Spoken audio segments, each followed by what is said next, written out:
not sure that's going to work with heads here. Huh? With people sitting here, I'm having a hard time trying to get the board, okay? Because you have people sitting here, and I'm not going to be high enough. Today, the Historical Society is having their first meeting, annual meeting, at the North Chatham Library. We're waiting to get started, and the president, George Walmuth, will be introducing some of the board members.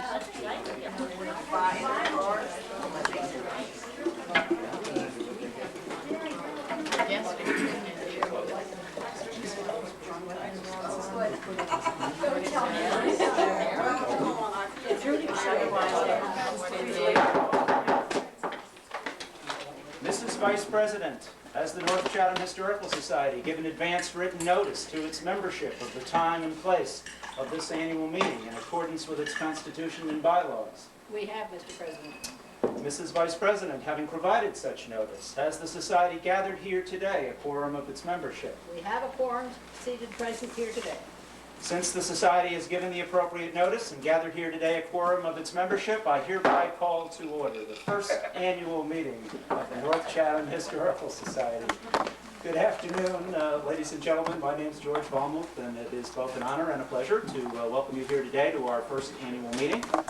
We're certainly appreciative of such a large turnout on a wonderful summer afternoon, and we really thank you all for the incredible support that you've given to us this year.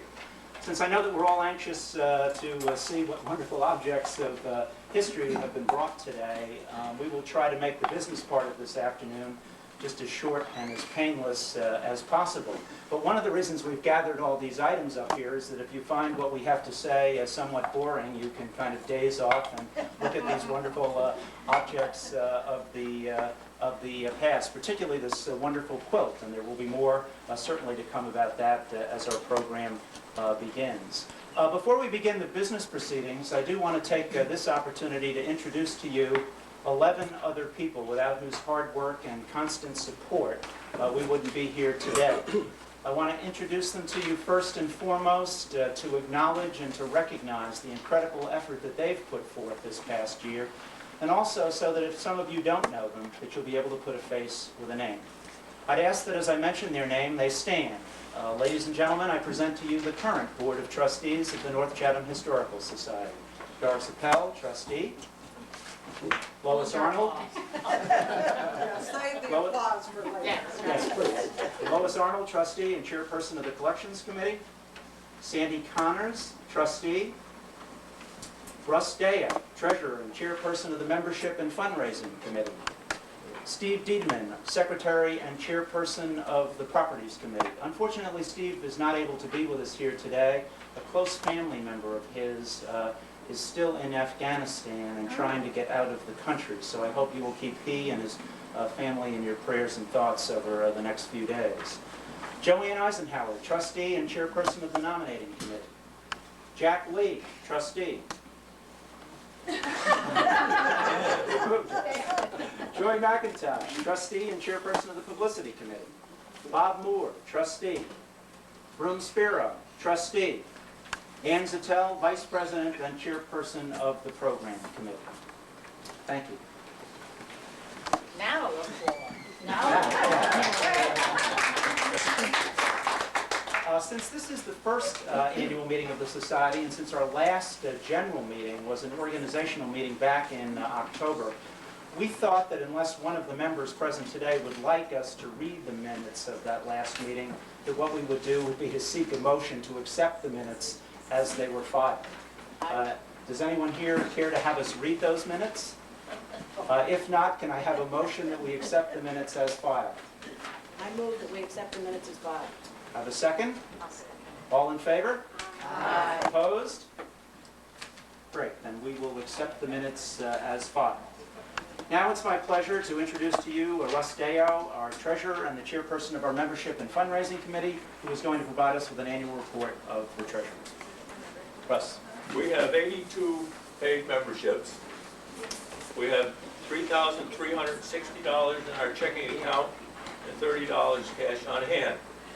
We've had no disbursements since we organized, but thanks to the generosity of our members and the trustees especially, we figure we've spent between $600 and $800. We've bought a safe.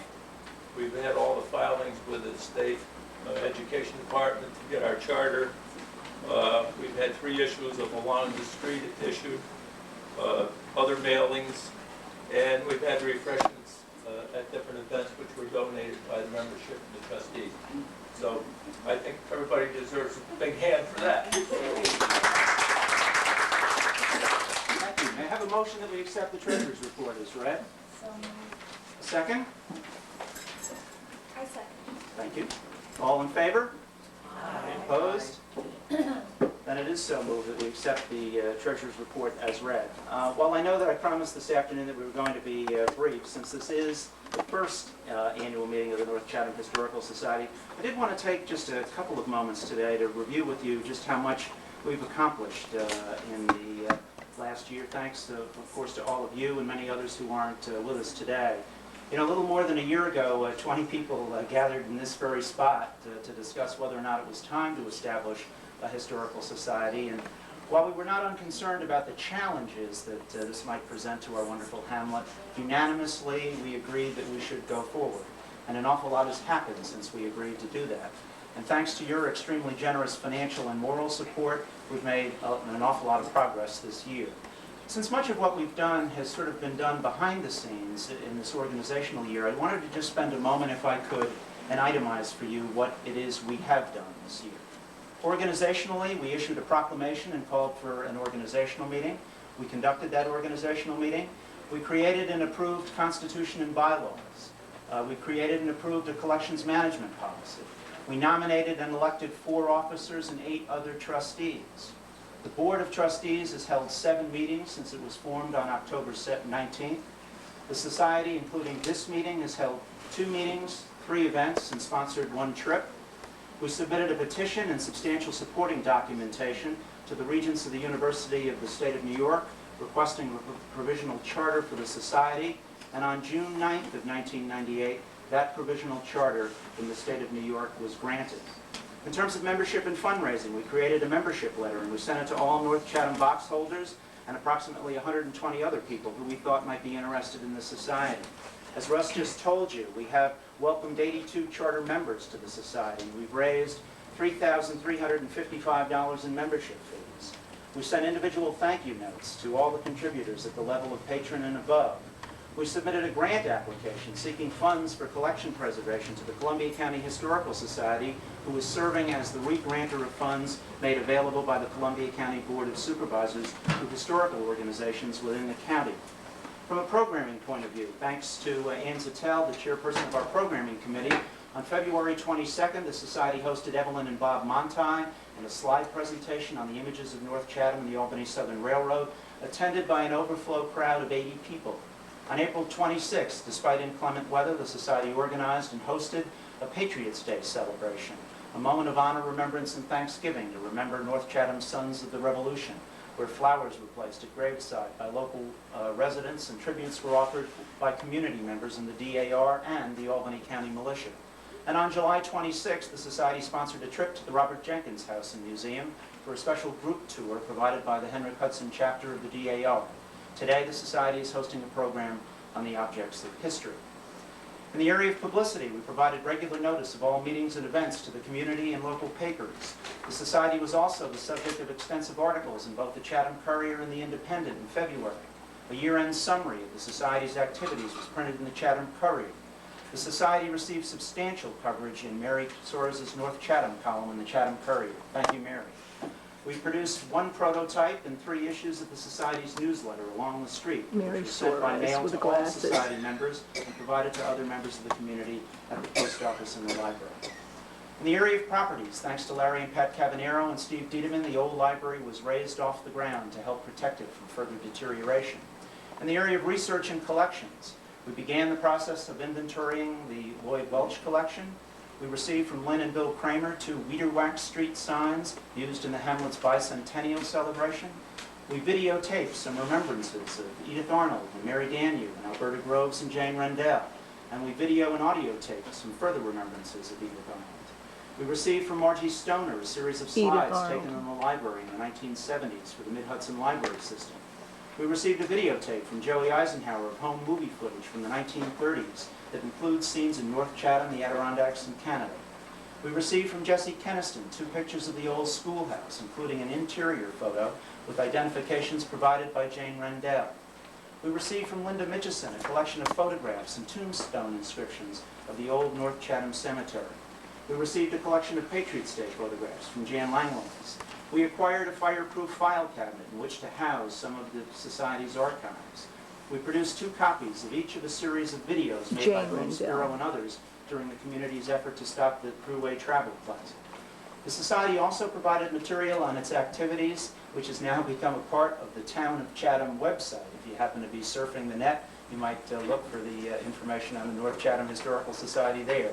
And we had a poem written in our honor about the Patriots' Day ceremony by George Samergen. I hope you all agree that that's a pretty impressive list of things for our first year of operation. Obviously, it's only the beginning. We have much more to do. But even more important, I think, than any individual initiative we have undertaken this year is whether or not we've fostered our own purpose. Have we stimulated a renewed interest in the history of our hamlet and the people who have lived here? Have we rekindled the passion for the wonderful stories that history can tell and the important lessons it can teach and the way it can help shape our values and stir the passions of our hearts and souls? Well, I don't know about you, but for me anyway, as I stood mesmerized in this very room by the marvelous old images of North Chatham offered by Evelyn and Bob Montauk, and listened intently to the engaging stories of some of our most long-standing residents about life in this very place in far simpler times, and as we sift through the intriguing objects of history that you've brought here today, and those we saw at the DAR Museum in Hudson, or in our own irreplaceable Lloyd Welch collection, or most poignantly for me, as I stood on a small rise just down the road on a rainy and gray afternoon with the mournful echo of bagpipes and musket volleys in my ears, celebrating our connection to men who participated in the war that gave birth to this nation. The rich history of this wonderful place has awakened a special place in my heart. We have made a small beginning. Where we go from here is up to each of you to determine. It's your time, it's your effort, it's your financial support, and your direction that will determine where this journey takes us. Thank you so much for all you've done to help us get started, and let us join together now to continue this stimulating and exhilarating journey through the richness of North Chatham's past. Thank you. Next on our agenda is the nomination and election of trustees. And as you may recall, when we held our first election of officers and trustees last October, we agreed to stagger their terms for the first election to provide continuity so that we did not have all of our trustees and officers up for re-election at the same time. All of our officers served for 2 years, and the remaining 8 trustees were divided into 3 groups. Today we have 2 trustee positions to fill. It's now my pleasure to introduce Joey Eisenhower, trustee and chairperson of the nominating committee, to offer the report of the nominating committee. Joey? Can I do it from here? You can. Okay. The nominating committee renominates the 2 Group A people that are up for re-election. That's Jacqueline and Joanne Eisenhower. Self-serving, right? And I guess George is going to entertain any nominations from the floor. Right. Are there any nominations from the floor? If not, may I have a motion that we close the nominations for the office of trustee? I move to close the nominations for office of trustee. A second? I second. All in favor? Opposed? Great. The motion is carried. The bylaws provide us with the option, in the absence of more than one candidate for each position, to conduct our vote by voice. So may I have a motion that we conduct our elections by voice vote? I move. Second. All in favor? Opposed? And we will conduct our votes by voice. All those in favor of the election of Joanne Eisenhower as a trustee of the North Chatham Historical Society, serving from this meeting until the annual meeting in 2001, please say aye. Aye. Opposed? All those in favor of the election of Jack E. Lee as a trustee of the North Chatham Historical Society, serving from this meeting until the annual meeting in 2001, please say aye. Aye. Opposed? And Joanne Eisenhower and Jack Lee have been elected as trustees of the society, serving until 2001. Our congratulations to them.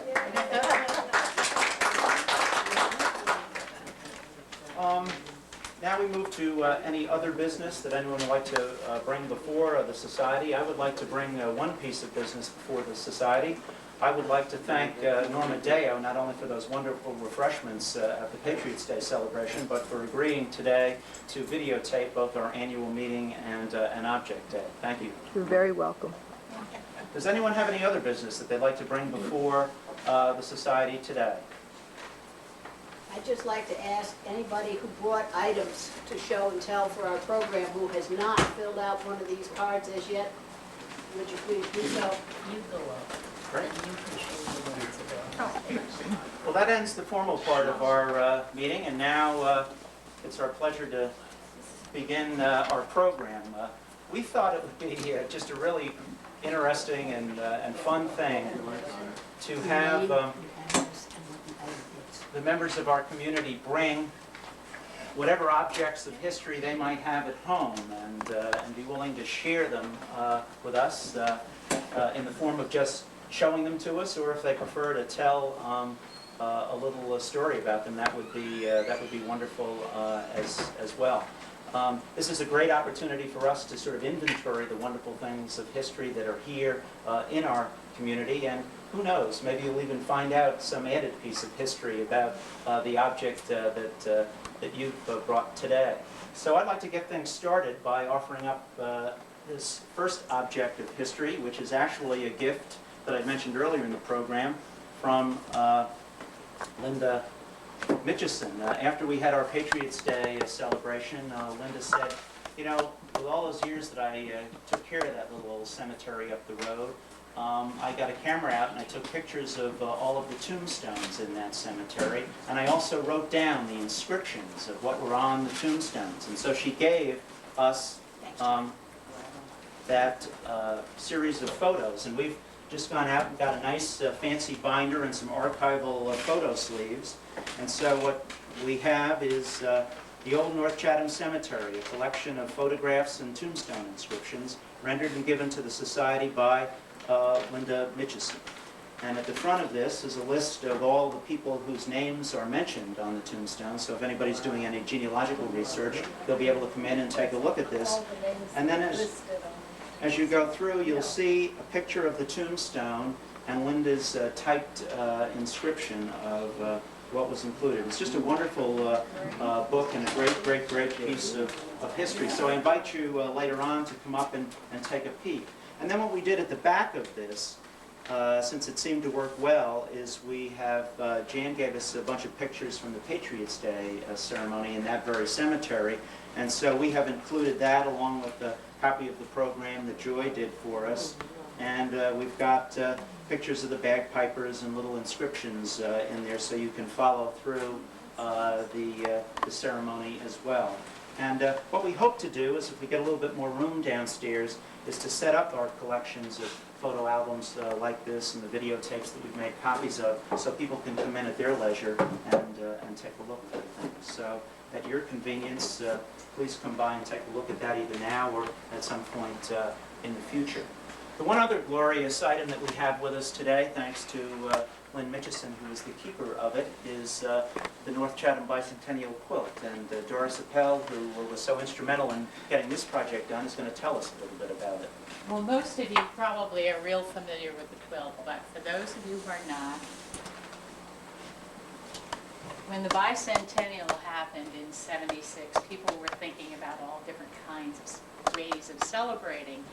And my mother and I had finished a wedding quilt for my oldest daughter's wedding.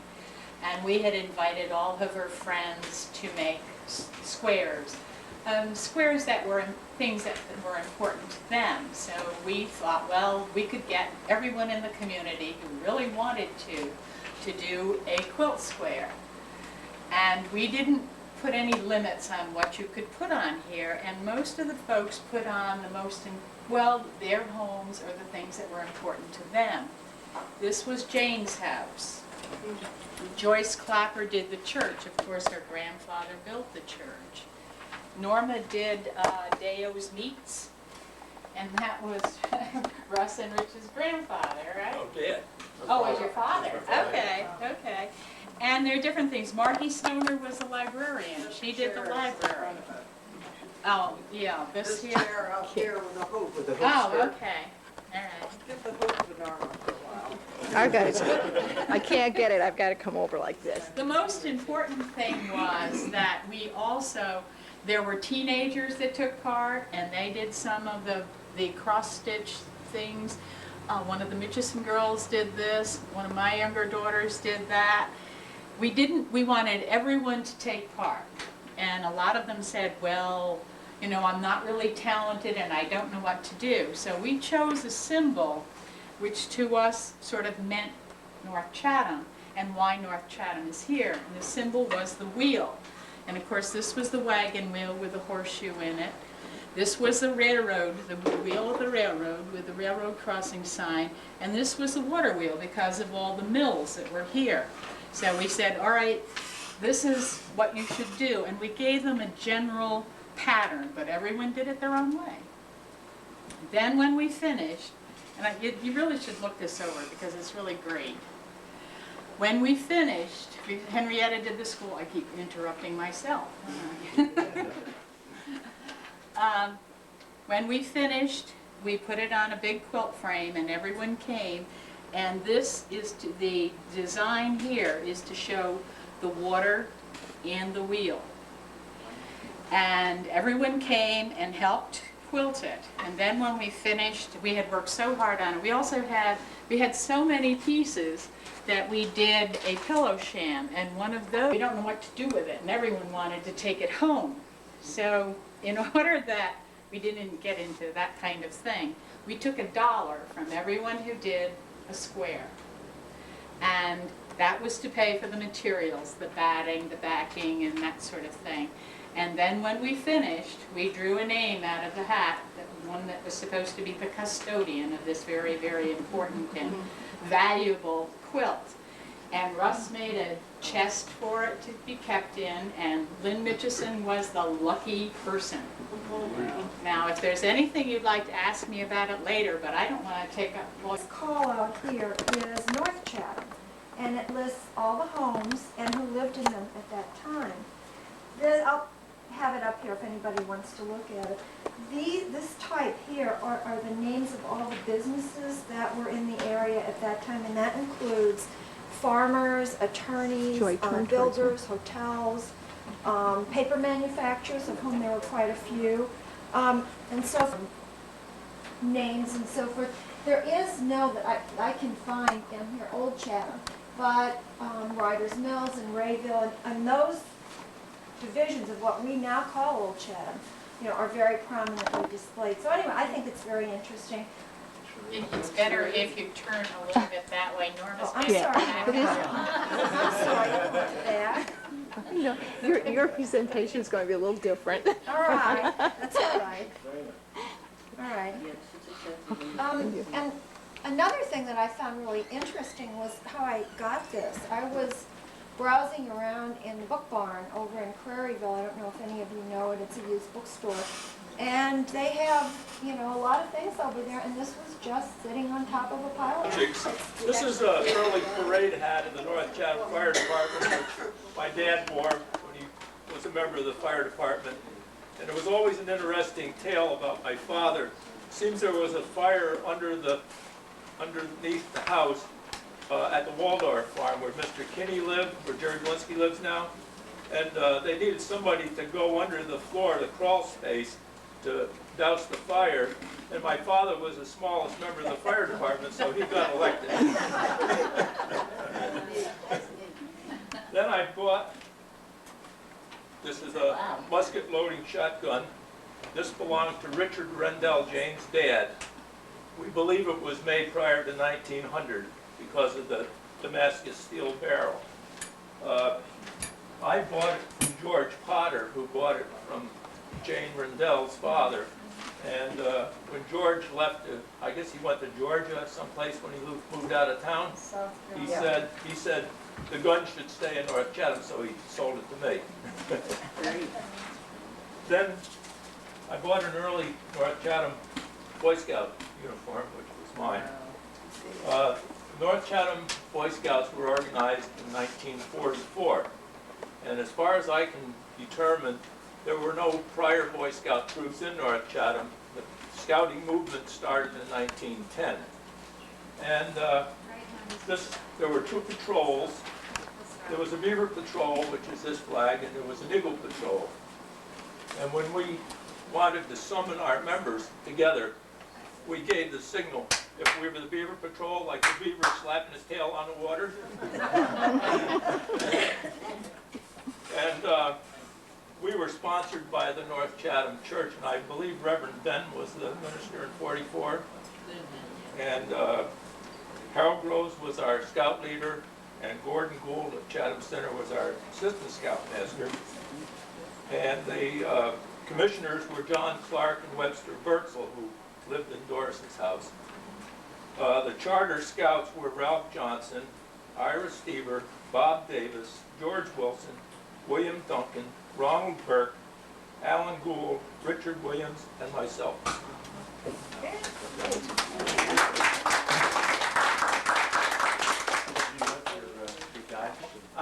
Would that have anything to do with the odor of the beaver, which is very No, prestigious? no, there were different patrols.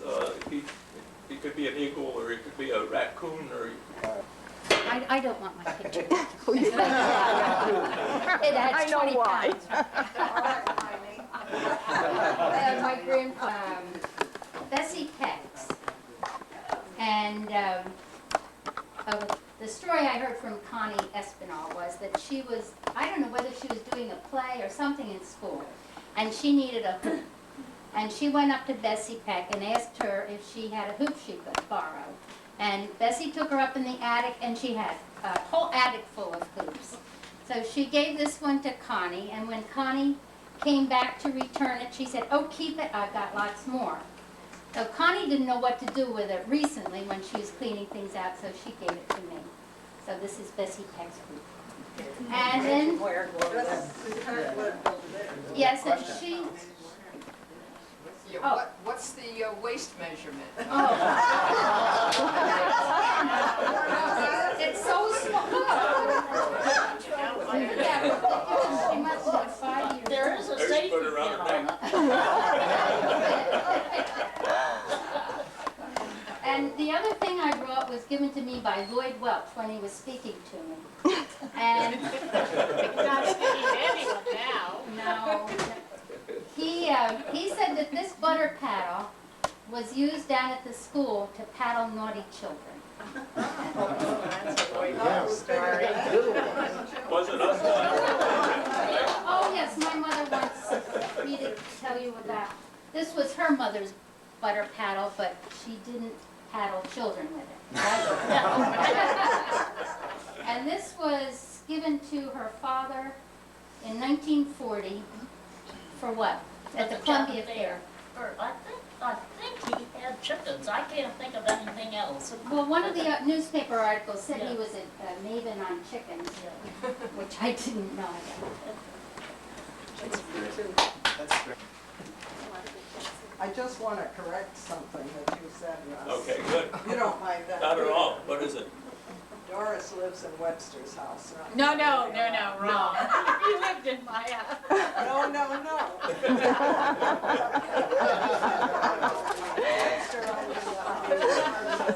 Webster owned the house, of course. Doris lived. Oh, my Uncle Carol lived there too.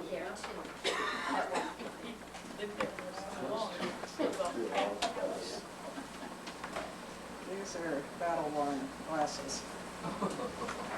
These are some newspaper pages that I had laminated many years ago. Sure. And we used them at school, and the children could handle them without hurting them. And we found these in the house over there. This is from the Knickerbocker Press, which was April 22nd, 1916. And These shoes up here on sale for $3. And Crumbles is a new cereal apparently coming out. And there's other things. Let's see what's on the other side.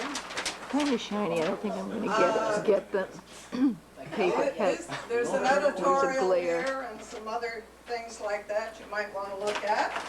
We can. Now in the mailbox? The latest on your desk. Sure. This one, the pictures here of some DAR people that Ann might be interested in seeing, a big picture of it. Big dollar days going on up there. They've got extra special dollar day special. You have wonderful assortments of women's hats. They're valued at $10 and they're going for $2. I like the lard. You like the lard? Oh, we've got, you read grocery ads. We've Yes, got I do. lard, 15 cents a pound. Molasses, 9 cents a can. Sunnyfield is still around. This is the Atlantic and Pacific. And I love that. It's a special bargain too. They're only about $24. And Lois, may I interject? Anybody that's interested at this time of age, there's a stock market report on this side. Yes, that's right. Oh, yeah, ads and yes, all of those things, okay. I think we did both sides of that. This one is the Knickerbocker Press, and this is 1916. Church services there, classified ads, more shoes. $1.50 to $3 for your Easter shoes. Okay, let's see the other side. French infantry gaining it. Ah, yes, you can get 6 1-cent stamps for a nickel to mail your Easter cards. The post office doesn't do that today. No sales there, right. This is, well, let's see, Mechanicville. Different points in the Capital District, there are news items. There's one here from Galatia, Nassau, West End Lake, that is, Castleton, Mitchellskill, Kinderhook, Hudson, I think there's another one somewhere, and other news articles, so just all the good things. I love the ads. How much are those pieces of furniture there I see? This fireside Turkish rocker is $8.98. I guess it isn't. And the Kindle parlor bed is $32.50. So that was a pretty expensive item. Yeah. And this one here is also the from the Times Union, which is, it's 1923. John Myers Company, some of you might remember that, was a big name in all the things. Like that. Well, actually, I remember a lot of them. Squires, Swartz and Levinson, $1.98 to $2.98 for your shoes. More shoes, $1.95 to $2.95. Aspirin for colds, they give you all the directions. Yeah. These Oh, boy. fur trim Go coats. crazy on this side. Yeah. Oh, boy, there you go. $24.50, $29.50, and $39.50, right from Paris. We'd have to get, Sarah Pepsin keeps young girls fit. we'd have to get We it. don't know fit for what. And these are one ads and, oh, what was it? I read some of them. Real estate, want ads, board and room. I read one about us carry than anything else that I might have brought over. Well, truckloads. We wanted Mary's hats. Mary's hats, huh? Do you mind if I'm standing here? Absolutely. Okay. Some Do people you may... need my help, Rich? Do you need my help? No, I only have a little paper. Maybe somebody will shoot me down on this, but the source I got, it's supposedly it's a true story. Did anybody hear of the great post office robbery in North Chatham? No? Sounds like a Lloyd story. That's it then. happens sometimes, and this was, you know, we were just talking about this and it came about, and he told me the story, and I don't remember all the details, but supposedly sometimes back, I think it was in the 20s or maybe before that, there was a post office on the east side of the street, and what us people that have been in here for a while know as a Jordan House, which is now the apartment where Just south of Gagnos Cabaneros. live now. He lived there now. And there was a front door on that house. And there was a cash payroll coming through, and it was to be over in that post office for one night, just in transit. Apparently they didn't have armored cars and all those things back in those days, so they shipped them by post office. How the robbery was committed, somebody broke in the front door. Who was the suspect of it? Well, it was reported to me that there was only one suspect, and that was the postmaster.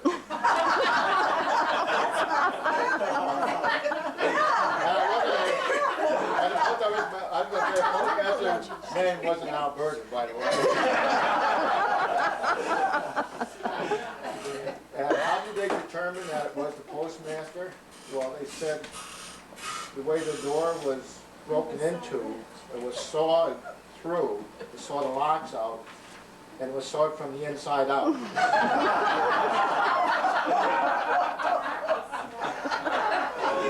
But they couldn't really prove because the postmaster said he wasn't there, he didn't know nothing about it, he was, you know, I don't know, asleep or whatever, so there was never an arrest.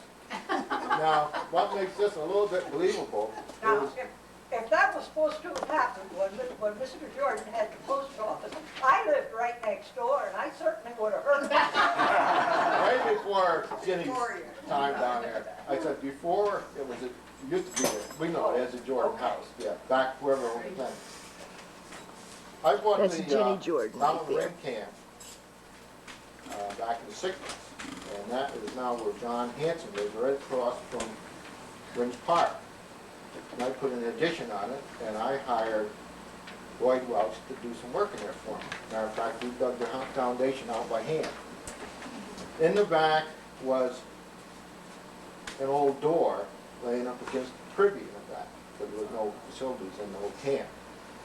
And I got to talk to him about one day, and Lloyd says, "Don't you know that's the door off the post office where the burglarized?" And everything he told me fit, because the door was still intact, but it was pretty rusty, or pretty rotten. It had sawn through the locks and everything on it. They had put in a couple of metal bars across it to reinforce it temporarily again. And I know the door was there because I took it apart, and Sumner's here, look at this thing apart. I know it was a post office door because there's a letter dropped from it. Rich, put it over my way. What happened to the money? I don't think it was ever recovered as I remember. It was just, Was it, do you know how much it like the was? perfect crime. I think Lloyd said it was like, you know, several $1,000s. It was Did for some construction work that was going on someplace. the and postmaster move out of town? That I'm not sure. That would show us guilt though, right? It wouldn't be a smart move. So if anybody could trace that down somehow and find out who the postmaster was back at that time. Well, when it was at our house, my dad was. When I was at the house, he was. I think it was before that, because I don't remember. 'Cause if he had said your dad, because I knew He your, wasn't there. because I knew your dad, and if he had said it was your dad, it had been, you know. Yeah, but The post office was there once before. what was it? Travis, when Travis owned it? Travers. Or Travers? Travers, yeah. Mr. Travers. So that's my story. That's my, believe it or not. You have to get the research committee. Well, I could take all day, but I won't. I'll give a little preliminary to this, though. When we ran the little stores, most people called it down in the hotel. It was the general gathering place for the young people of the town. And so the gang were always around. So when the boys started going in service, I got a picture of them from the family or somebody and framed them in a frame probably this big. And then we outgrew that. So I finally found this old big frame up in the attic, I'm sure, because it was one we had anyway. And I added it. And most of these boys are North Chatham boys who were in service. A few of them are cousins or friends who spent a lot of time in North Chatham, therefore they seemed like part of the village. And some of the pictures at the bottom are group pictures. This is the program that was handed out at the time the honor roll was put up out here in the library yard. At that time there were 9 names on it. And I've added all the others, but I put it with it. But it's the sort of thing that you want to look at close up. But if I went into detail, incidentally, I corresponded with at least 2/3 of these young people. And I had a small frame, probably this big, with a map of the United States hanging alongside of this. And when the boys went to camp, why, we located them wherever the camp was. Then when they went overseas, they either went in the Atlantic Ocean or the Pacific Ocean, because we didn't know where they were, but we knew which way they went out. And this I kept framed, and probably 20 years ago, I don't remember, there was some activity at the church and there was interest, so I got it out, and that's when I put all the names on. And the one wonderful thing, when you think about it, we had just one casualty. This boy up in the corner, Clarence Vandekar. His family worked for the Waldorf at that time, and she ran the Waldorf boarding house, the mother. We had 2 girls, Tina Van Dam and Edna DeWitt, who served. And that's all I'll take time for now. Beg pardon? You know, I'm getting quite a bit of glare on. Can you come in a little closer to me? Okay, stop right there. That better? Yeah. That's very nice, Jane. Thanks, Jane. Of course, but 2 pictures were sent, one of the school, and with help, I was able to find the girl who sent them to me, Jessie Keniston, had left some blanks, and I wanted to see if I couldn't locate them all. It was the schoolhouse down here when we had 4 grades in each room. The 2 teachers are standing up in back, Mr. Kilmer, who was my teacher back in the 20s, and Mrs. McDonald was in the little room. And I have them all identified. Then this other picture is Columbia County 4-H summer camp. But by chance, 3/4 of those kids were North Chatham ones. So when I listed names, I just put blank blank for 2 places that weren't local. And then, well, I won't name names because the people who look will be only, Alan Arnold was in that picture and in this one, Earl Skemahorn. You'll recognize quite a few names.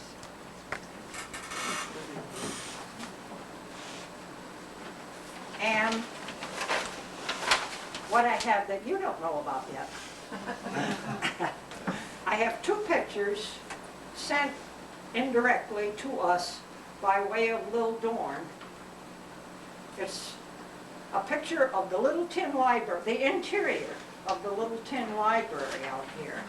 One picture taken facing the back, the stove was in the center, and when this was the opening, there are 2 racks of books about this high on each side, and in the front there were, I believe, 2 racks, but it shows the door and 1 rack and the table that the librarian used.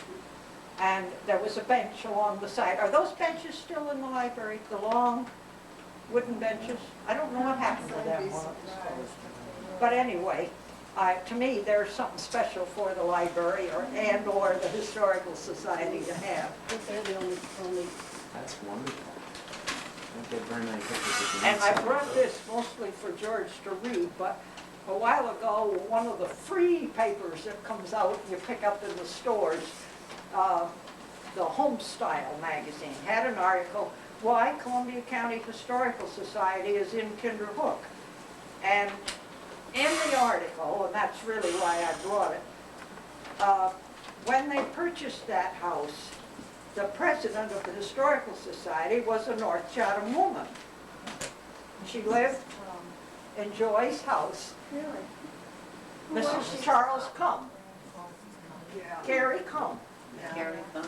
She, and when I was little, she had us. The This is place Joyce. was Joyce. purchased in 1925, and I guess they still went on with a fundraising type thing. And whenever she had mailings to go, she'd have my sister and me come up and address envelopes, and we had to do it properly. If it was to a man, it had to be Mr. John Jones, not just John Jones. It had to be done correctly. And so I thought, and also there was, in those early days, there was a field day, I believe, down there. And they had an old stagecoach and a horse which would take you for rides. And I have a picture here with it's all North Chatham people, all children, and Miss Peck. Of course, she's looking down at the children, so you can't see her anyway. But the folks in it are George Farrington, Phyllis Arnold, Mary Ring, that's Mary Daniel, Alan Arnold, Jean Chase, and Bessie Peck. They were all North Chatham folks. I think they're all dressed in costumes, antique, you know. And I probably came from Miss Peck's attic mostly. I thought you meant like that's about it. That's wonderful. Brought the 4 posters in the front. They're from Mrs. Welch. She was a very active worker in the Red Cross during World War II, or I. And I bought those from Lloyd, as well as a couple pieces of her furniture that he claimed he wanted. So Lloyd and I had those framed, and we think, you know, I'm going to hang them in the school one day, I think. They're wonderful. Great. They're wonderful. I knew where they originally came from, just seeing them. Yeah. You know, and they're in wonderful shape. They really are. Yeah, that came from George, I brought George a picture from his homestead dated 1901. And I brought an old picture of the school that shows the trees on both sides of the street. It's really beautiful. And I bought a colored slide of Mrs. Whitman and George Woodward breaking ground for the library. This is marvelous. This You look through it library. and you see I'm them all. going to have that enlarged. That house reminds me of sort of what I brought. This is not an original. It is a reproduction of a map of Rensselaerswyck from 1767. And the thing that fascinated me about this is I've always had an interest in sort of what the interrelationships were like between North Chatham and the communities that surrounded it, Nassau particularly. And so I'm sort of fascinated by this whole Rensselaerswyck manner. But the other thing that was fascinating to me is that one of the earliest arrivals in North Chatham from the Otten history book anyway, I suggest, was Andrew Wiederwax, who lived in the old Dorn farm, the farm that's at the south end of the village at the intersection of 17 and 203. And I have a copy of Andrew's last will and testament, and I have a number of other documents because his son, Henry Wiederwax, was the person who first owned the house that we live in down there, the one that Polly just gave me that wonderful picture of. And I've been fascinated at trying to find what the earliest history of that house is, and I've sort of gotten stymied back in the early 1800s because of the fire in Albany when Columbia County was part of Albany. I've not been able to get back into deeds earlier than the I think it's 1823 is the last deed I have, and that is, mentions Henry selling it to someone else. But what interests me about this map is number 109 up here, someplace in the middle of Rensselaer County. There is a Weederwax who is unnamed, and I've always been interested in someday getting up there to see whether it's possible that they're part and parcel of the same family that ended up here in North Chatham. As a lover of maps as well, I happened to find this book by Shirley Dunn, who some of you may know. I got a chance to listen to her give a presentation fairly recently on the Mohican Indians who lived in this area. But what fascinated me was that there is a map in the back of this book, which you might be interested in seeing. It's a map of 1774 prepared for a court case that shows Pomponick's land east of Fish Lake, now Kinderhook Lake. And so what you can see is a picture of Kinderhook Lake and some of the land somewhat north and west of there. So a fairly early map of the area. And I also brought, I thought maybe Alberta would bring this. She was kind enough to give me a few years ago a copy of the... That's not Mrs. Whitten, that's my mother. I was gonna bring one today. This is a copy of the first day cover that was issued on November 4th of 1976, recognizing 150 years of continuous service at the North Chatham Post Office, which is a wonderful little thing. And I've also got some postcards of Kinderhook Lake and a thing called the Red Wagon Country Store that was out there on County Route 17 in Chatham Center, which you might be interested in taking a peek at as well. Okay, this is not a very glamorous object. My name is Wendy Gash, and a few years ago my husband and I bought Sally and Harold Grubbs' house. My little house was first owned, as far as we can see, and what we can look back on, by the widow Phoebe Chadwick. And the widow Phoebe Chadwick once lived approximately where Lois Arnold's front lawn is, and she bought property from Oliver, was his name Peck? But anyway, him. Oscar. Yeah, Oliver. Oscar. But anyway, the property on which my house now stands, and the first time the house shows up on the map is about 1855. We don't know any more about Phoebe. But as we go on, a lot of people have owned the house and gone on to it, and it's changed and so on. And this we found in the attic. And Harold Groves at the time told me, it says Bullock, very clearly, with a period. Harold Groves told me that in the old days, people used to brand their garden tools or anything they might possibly lend to anybody else, so there would be absolutely no question about Bullock crowd. I think Alberta told me that the Bullocks were an elderly lady and two spinster daughters. Two sisters. Two sisters, yeah, right. And I think they bought the house about 1898. And they were very proper, very nice ladies, and Alberta remembers going there for tea when she was a little girl, and so on. She always treated us like young ladies, you know. Yes. We thought we were big stuff. It was very good to me, too. Especially So anyway, they lived, of course, next door to Lloyd Welsh again, his mother.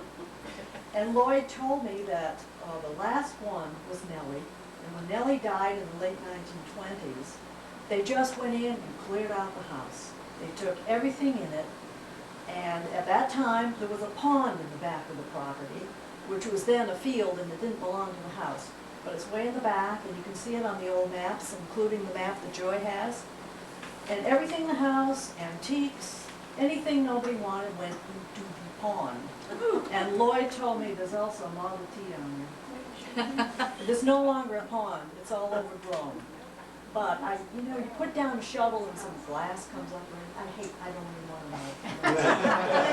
Anyway, this I guess is just about the last relic of the Bullock.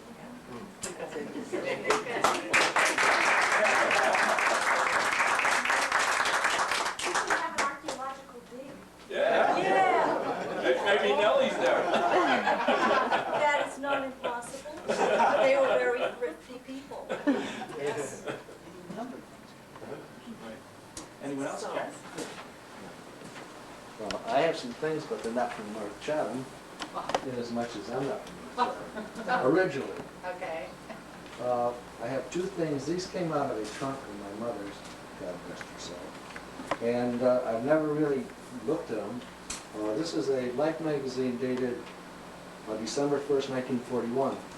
And the feature story in this is how the American embassy is letting the Japs, is a word in this magazine, Japs, cool their heels while they're ready to talk to them. That's 6 days before we got bombed in Pearl Harbor. Also in the trunk, which I thought was, this is red meat box, which is, I thought, this is what dates came home. My sister used to send fruit to my mother. But in that was a book that I thought was rather interesting, because I've never seen anything like it. And it's a Mother Goose book of rhymes. And any rhyme or any story, Mother Goose, the Tom, everyone you've ever heard of is in here. Three Blind Mice, Jack and Jill, and this was copyrighted in 1917. So this is really quite a George, I have one I almost brought just Just like it, that? only it's a story of Little Red Riding. Is that right? No. Look at the copyright, why don't you? I did, but I didn't see no date on to it. 1917, you said? Yes. Now, this piece up here, I have no idea, other than it's a great story. For years, I managed the, prior to going into broadcasting, I managed the Van Curler Hotel in Schenectady, New York. And when the good people of Schenectady decided they no longer wanted a hotel, but wanted a community college, they filed a Chapter 11, because it was a community-owned hotel.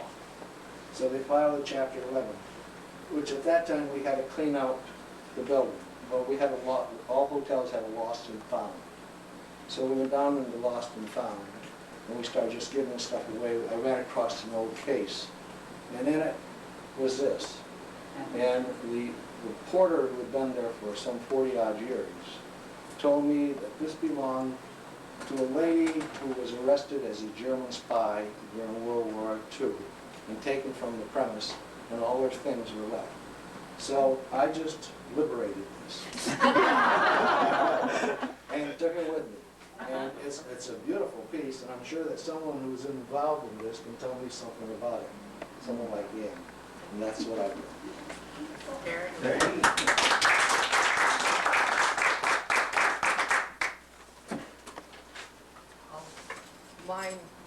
Mine are all working equipment.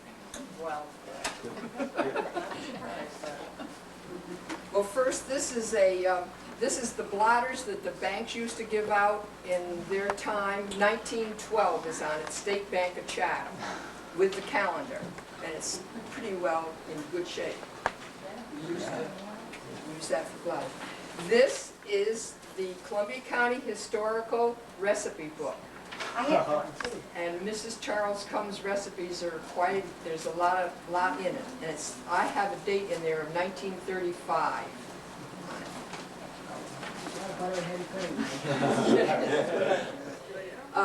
Maybe I should tell you who I am, because a lot of you people don't know. Well, I was wondering about that. You were wondering about I that, was Jane? going to get up and tell them who you were.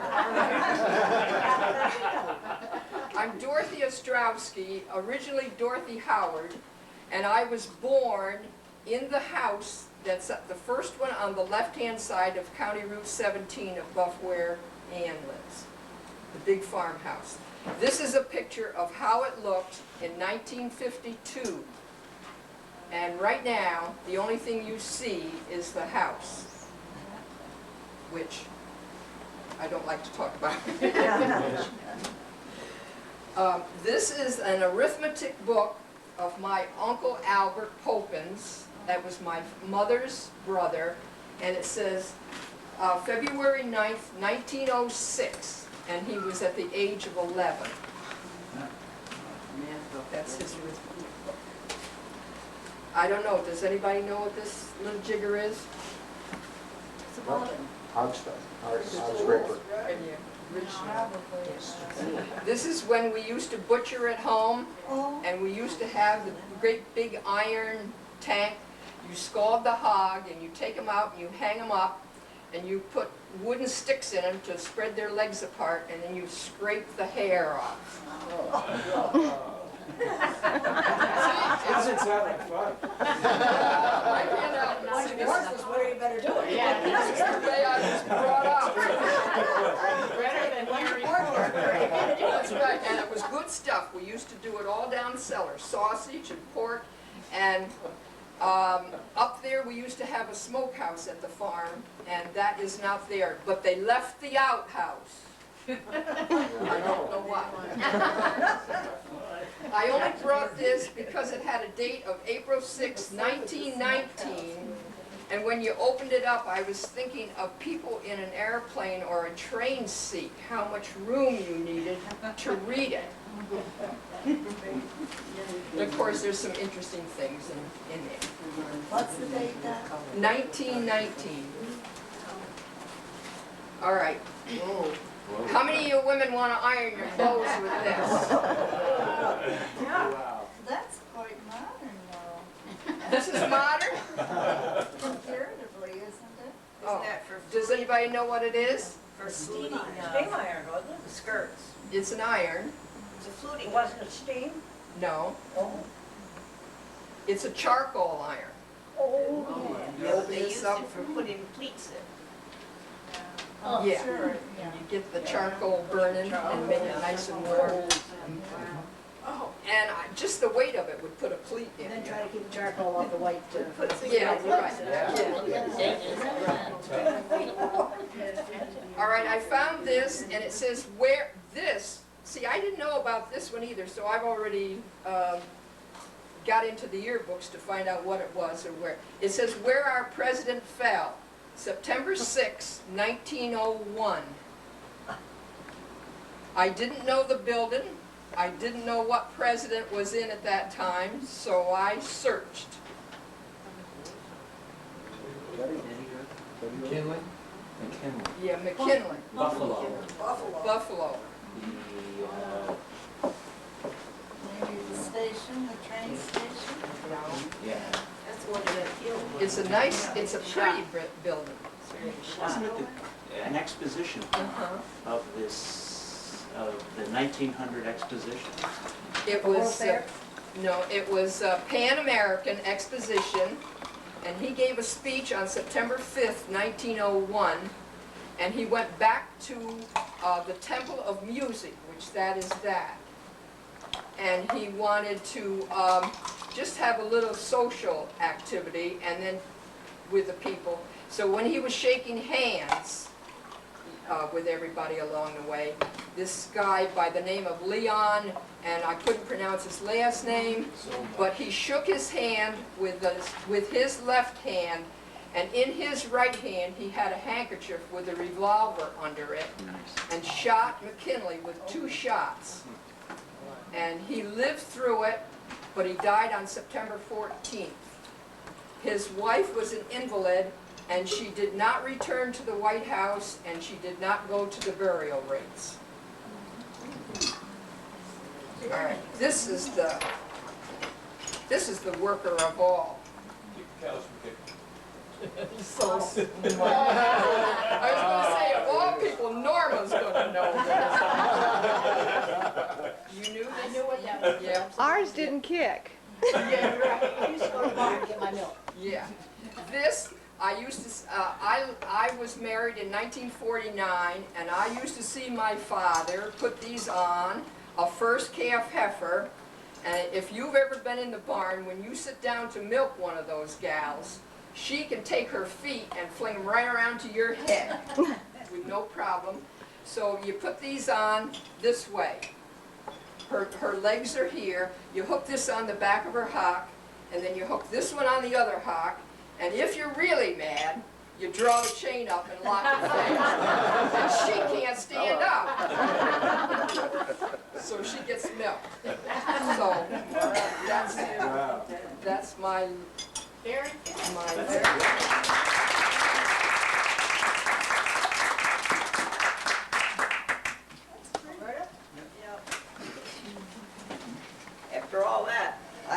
too much to offer here. You have enough, Albert. I don't know how many of you know it, but my father started out, he had his first little store over in the back of the depot. Then the next store he had was the blank space by Apolitos.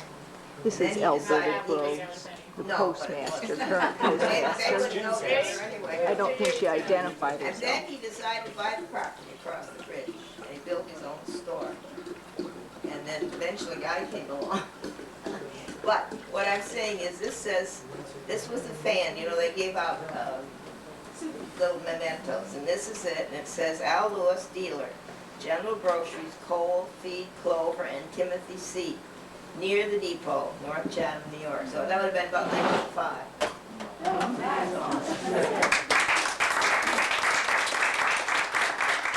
I have to add one thing to that. Yeah. Her father's store burned 1922. in 1922, He and my passed mother away in happened to be 1923. away, and it happened early in the morning. And my father got up and he figured, my sister and I were there sleeping, not very old, obviously. And he left us and went up there, and when Mother got home, she gave him the devil for leaving us.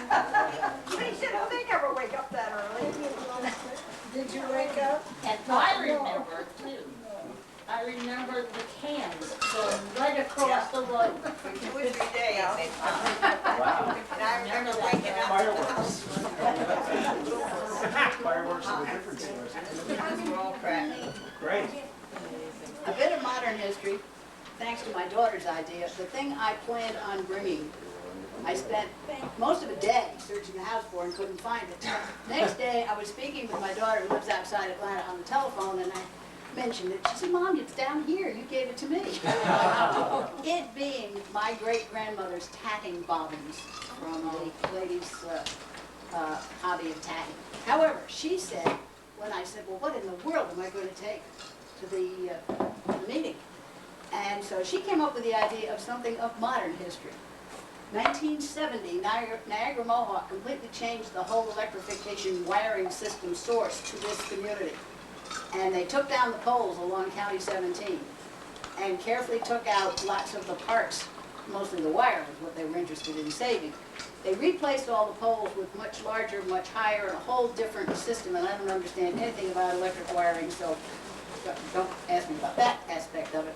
But she felt that these, because it was a complete change in the way things were done, ought to become part of modern history. Namely, the insulators that were on the old type of poles. The inside of them is scored like the inside of a nut.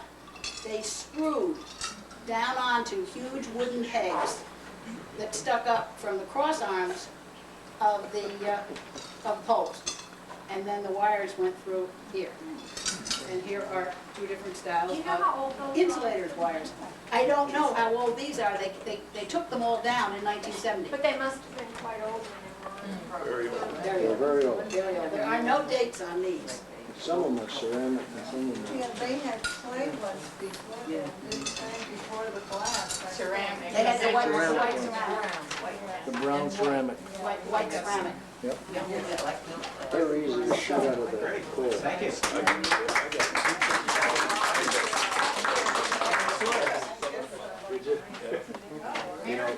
Mary, I'm sorry. Yeah, I do. Where's your card? Just have everybody. Oh, I haven't given it to you. I figured that my system is breaking down. Well, okay, we have to hear it. Once upon a time, Mary, sort of turns that way, well, halfway. Once upon a time, it was a factory, and it made carriages, and it was a blacksmith shop. And in 1910, it was turned into a home. And I think the people that lived there, Jane has told me all the details, and their name was Kingman. Kingman. Well, were they the ones that owned this, Kingman's? Were they turned it into a, No, Dudley Walker ran the, well, I know, but who bought the house? well, they owned the house. But I mean, the people that turned it into a home. Oh, that I don't know. Well, neither do I. Edie, Anyway, do you know? And yeah, this is the house that it was. And then it turned into a house, and I understand that the first bathroom, I've heard, what I'm telling you is things that I've heard along the way. And I heard that we had the first bathroom in North Chatham, which I firmly believe. No argument. Next to our house, this man that lived there, I understand, was quite wealthy, made a lot of his money in the stock market, so he could build and destroy whatever he wanted to. Next to our house was this house, a perfectly good, beautiful, lovely home.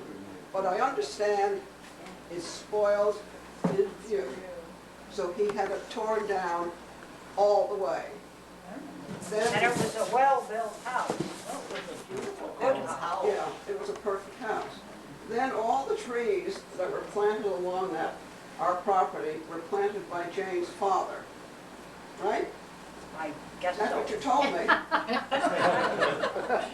And then, you also told me that since your mother ran this hotel, she used to cook the meals for the people that lived on our house, and you used to take them over to them. No, we didn't take them to them. They came to our house. Oh, But I can remember that it was supposed to be ready at 6 o'clock. And we kids would play on the porch, and when we'd see Mr. and Mrs. Howell coming out of their house to come over, we'd run in and tell Mother, so she'd have all the dishes on the table all ready for them to get right down and eat. didn't you tell me one time that when they were sick that you had to go over and take over the Oh, that was a different thing. I took her breakfast upstairs because... Oh, well, I knew there was something like that. But anyway, they had front porches on there, and they had a Christmas card. This is what the house became when they took it over. They had front porches up and down, on the sides, in the back. When we took it, we took the front porches off and the side porches off, and some old timer who was walking by said, Howell will roll in his grave if he ever knew that these Probably Lloyd. Now, in the back of our house was a barn, and up in the loft, there was a calf born. The calf grew and grew so that they couldn't get it out, so they butchered it. I have never been born in the law. Well, these are the things I've heard. Sounds like a I'm Lloyd just telling you a story. I may not be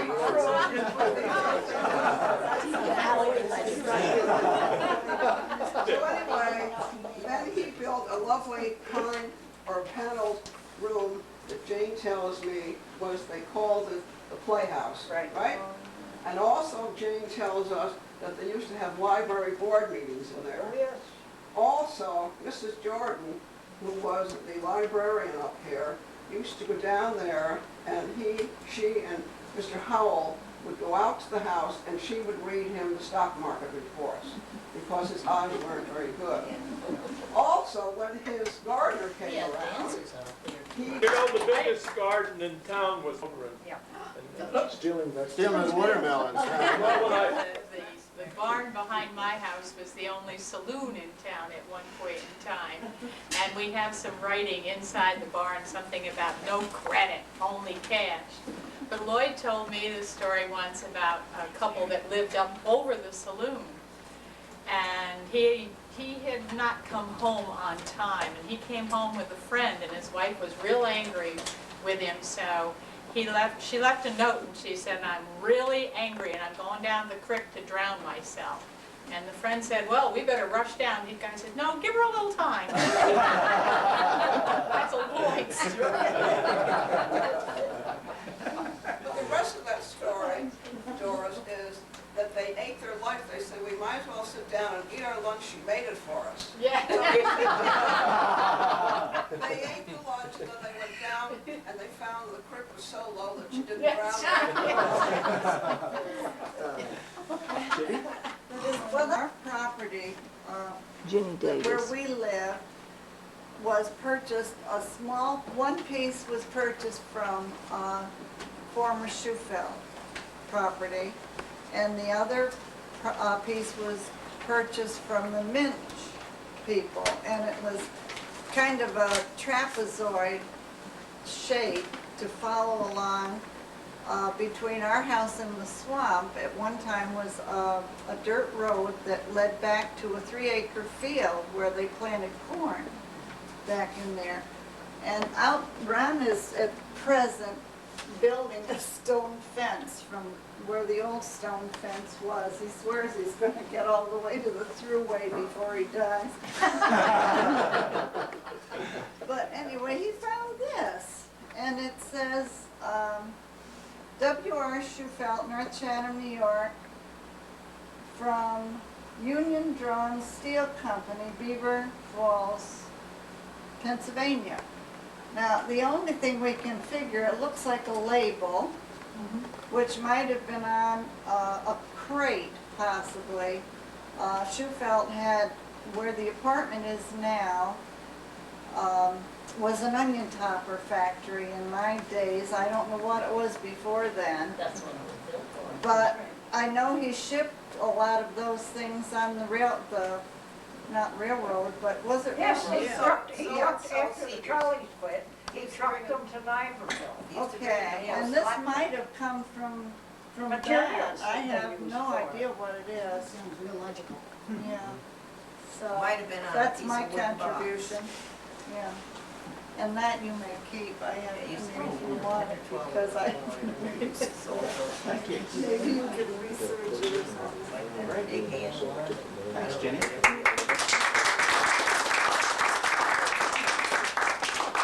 Well, I must say, when we first thought up this idea, never did I anticipate that we were going to have all this wonderful host of goodies to look over today. So thank you all so much for coming and for bringing all this stuff. And thanks to Joey Eisenhower and Jack Lee. We have some lemonade and cookies here, and I invite you all to join us for a spot of lemonade and a cookie, and take a more up-close look at all the goodies that we've assembled. And thank you once again so much for all of your wonderful support during the year. We really appreciate it. And I have a motion that we adjourn the meeting. A second?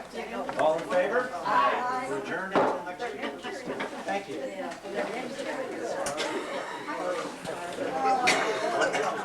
I wouldn't quite like it. I know. Sounds like a big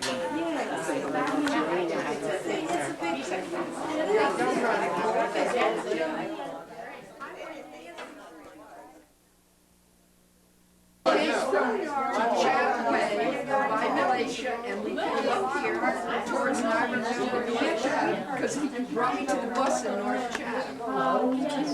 And then, that's right. And then we came by that house and had a for sale sign on the wall. And Eddie says, well, he says, do you like it? He says, we're stopping us. And it was an elderly lady, and she had just lost her husband, Bill was 47. And she fell in love with us, and we fell in love with her, so we made out, all right? And I've been there ever since. I love it.